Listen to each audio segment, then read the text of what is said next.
কি চাই? দিদি আমায় দুটো খেতে দিন না, আমি 3 দিন ধরে কিচ্ছু খাইনি।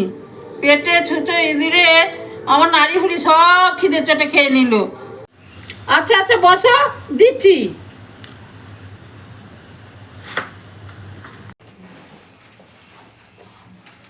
ও তুমি এসে পড়েছো? দাও। এটা কে? ওটা ভিক্ষা করতে এসেছে। তা ভিক্ষা করতেছে, ভিক্ষা দিয়ে ছেড়ে দাও। আর বলো না, খিদের চোটে বলছে আমার ইঁদুর আর ছুঁচোয় পেটের মধ্যে নাড়ি ভুড়ি সব খেয়ে নিচ্ছে। তা খাবার দিয়ে দাও। হ্যাঁ দিয়েছি তো, ঘরে ইঁদুর মারা বিষ ছিল, সেটা খাইয়েছি।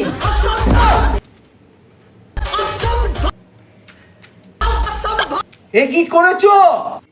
তুমি ওরকম করছো কেন? পেটের মধ্যে ইঁদুরে ছুঁচোয় নাড়ি ভুড়ি সব খেয়ে নিচ্ছে। আমি ঘরে ইঁদুর মারা বিষ ছিল তাই খাইয়েছি, যাতে মরে